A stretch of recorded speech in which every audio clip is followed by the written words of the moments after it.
Conor McGregor out partying 6 weeks before 303. The videos, the backlash, and what people should do with their money if they're going to bet on this fight. And I think I have a pretty original take here. The secret lies in this screenshot right here. So I'm going to tell you exactly what that is. But first, we're going to go over this new Ronda Rousey story because she did an interview talking about why she will not attend UFC events. And man, I like this video of her absolutely sealed for me. I know what's going on with her in terms of why she is it is a self-fulfilling prophecy. She's doing this to herself. Bottom line. Like, Ronda is doing this to herself. This new interview, I'm like, Ronda, you're complaining about a thing that you are literally creating in this moment. So we're going to go over that first, and then we'll do the Conor McGregor stuff. So that's what we're going to do. Go ahead and, if you don't mind, I ask that everybody who's going to watch my content subscribes to the channel. It's not free.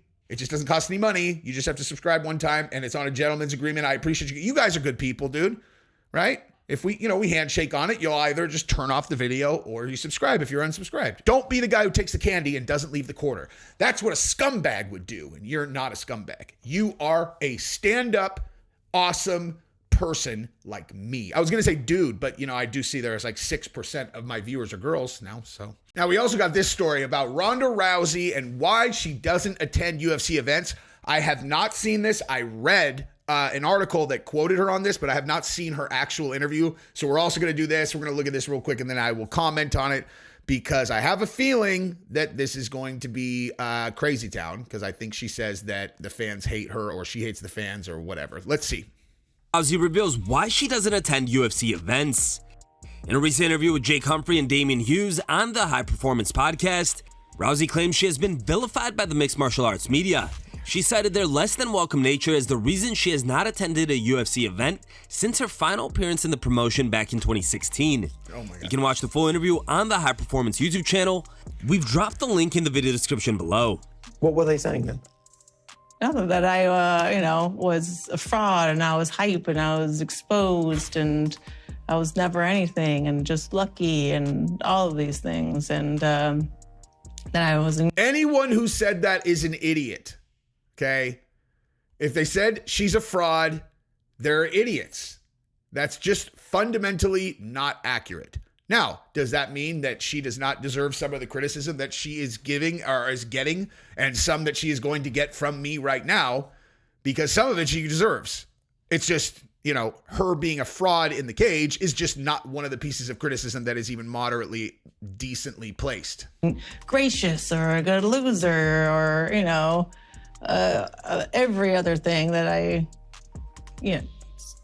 just assume at this point because I don't take the time to read it. Yeah. You're doing it right now. Ronda, the thing that people break your balls about really is what you're doing right this second. I feel like I'm really vilified by MMA media at this point, and I'm not really, welcome back, which is why I haven't gone to a UFC fight since, because I'm pretty sure if I walked into the arena, I'd be booed. She is correct. She would get booed. I would hate it, but she would get booed. I don't like when people boo fighters, especially when I know it really hurts their feelings, and it really hurts their feelings for sure. But she would get booed. I can't control everybody in the stadium, and I will tell you why she would get booed and why she deserves it, okay? Well, she doesn't deserve it, but you understand what I'm saying. Like, why I know she would elicit that reaction from people is because the fans are not a complicated group. Just viewers in general are not a complicated group. They don't know you. There's only a few ways that you can engage with a large fan base. And the two ways are you grateful or are you, vindictive and, you want more, you didn't get enough from them, or you take it really personally when they did X, Y, Z. And that's what she's doing in all these interviews. They're not booing you because they didn't like your fight career. They're not booing you for any other reason now than because of how you talk about your experience in the UFC. It's as simple as this. If she just started saying, I made millions of dollars in the UFC. I had one of the most incredible runs of all time. I was the first crossover athlete to get into the UFC as a female, and I could not have done that if the fans would not have gotten behind me the way that they did, because that's the reality of her life. The reality of her life is if the fans did not dive all in on Ronda Rousey, then she never would have had the career that she did. It's as simple as that. You can't have Ronda Rousey without the fans having already been bought in on Ronda before she went to the UFC. And she doesn't seem to acknowledge that, and she doesn't seem grateful at all. She seems like she only remembers the one part where people were kind of, some people seemed happy to see her go down. And that's just, for whatever reason, human nature. If someone is at the absolute pinnacle of anything, there is going to be a large percentage of the population that loves it when they fail. That's just the way it is. I obviously am not one of those people, but I'm also not ignorant enough to pretend that that's not the case, because it is just so consistent across all these different industries and all these different sectors where people perform in things. So if you take it super personal when people have done that to every single person who has ever been at the top of something, then it's like, just why don't you forget about that like 5 seconds at the end of your career and then remember how everybody was with you all the way up to then. It doesn't erase your legacy because a few analysts say like, oh, she was a fraud. It's like, that's obviously not true. So how is that the only thing that's in your mind? Like, let that shit go and start talking like you're grateful to the fans and you're grateful to everybody. And you're grateful to the organization. You're grateful to everybody else. And the boos would never come.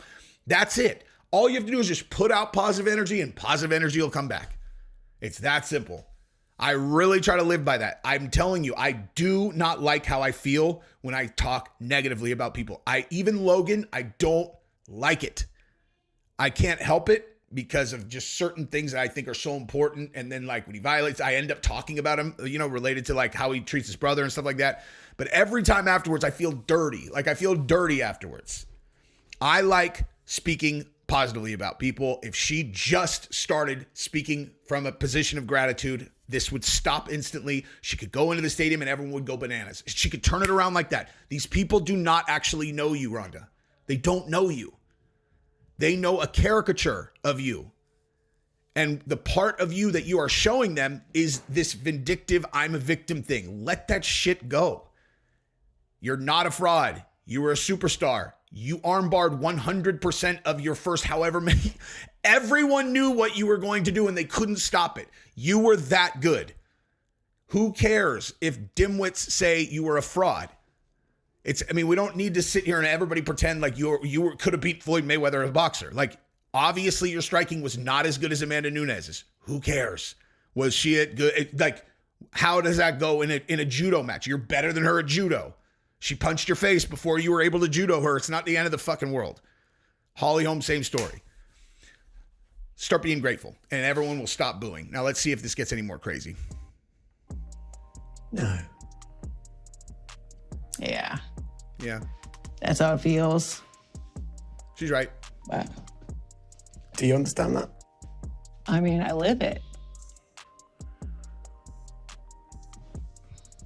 And why does that bother you?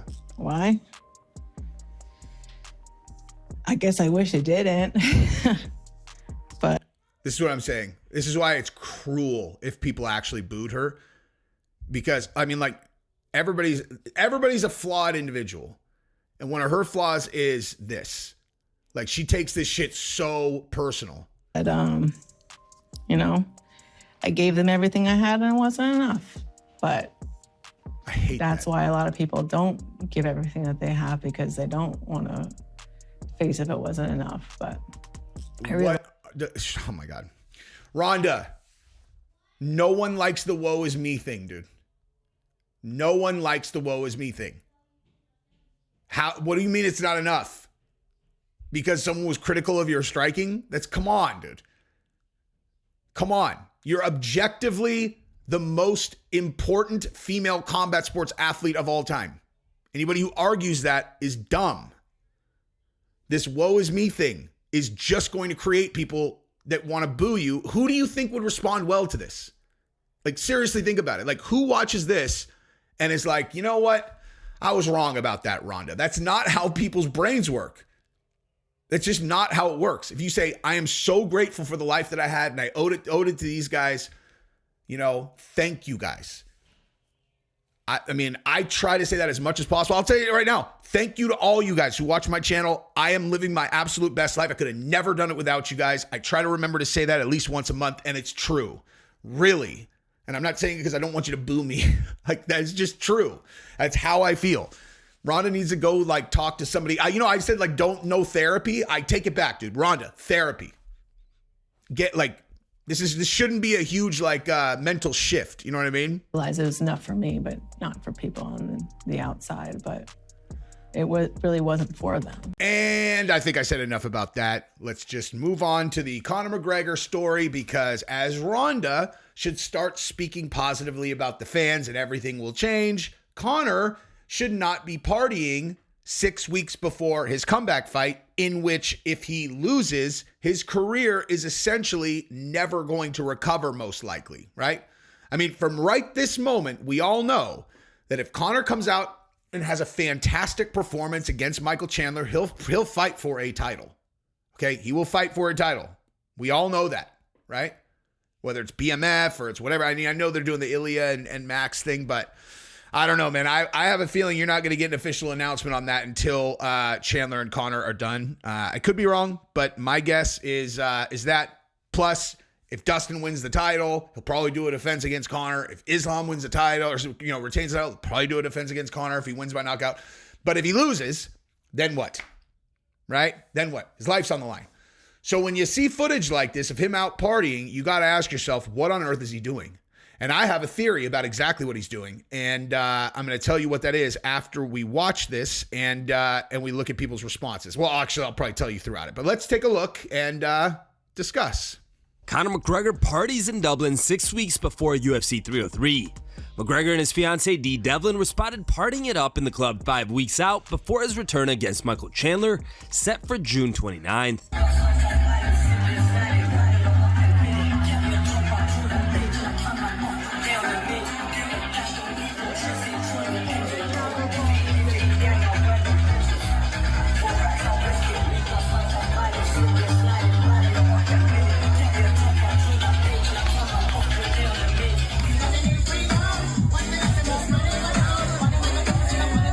So I keep hearing people say like, oh, Conor doesn't have a drink. Like it doesn't look like he's drinking. And I'm like, guys, it doesn't look like he's drinking? Really? It doesn't? Because it certainly looks like he's drinking.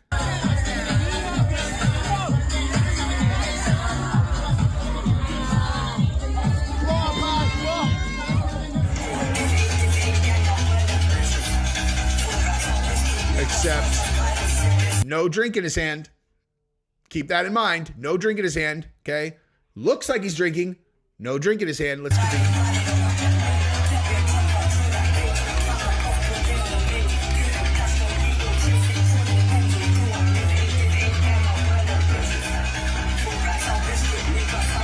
Shirt off. Here's how the MMA community reacts. Shirt off. Pretending he's going to have Dee Devlin go down on him in the club, son. In the club. He's going crazy. He's got his tongue out and all that. I have a feeling I know what's going on. I could be wishful thinking, but anyway, so, this guy says one of the biggest wastes of talent ever. This dude says he lost. Chandler is going to win. McGregor isn't taking the comeback fight seriously. Probably the most important fight of his career right now. Fact. This guy, it's crazy because in a recent interview, he said he's been sober for weeks, but his behavior in this video says he's broken his sobriety. Okay, yep, I agree with that take. This one, I mean, it looks like that. Amazing. His life couldn't be more different than Chandler's, right? At first glance, degeneracy, you guys get the point, right? So, here's the deal, though. This is the most important fight of his career, okay? It is.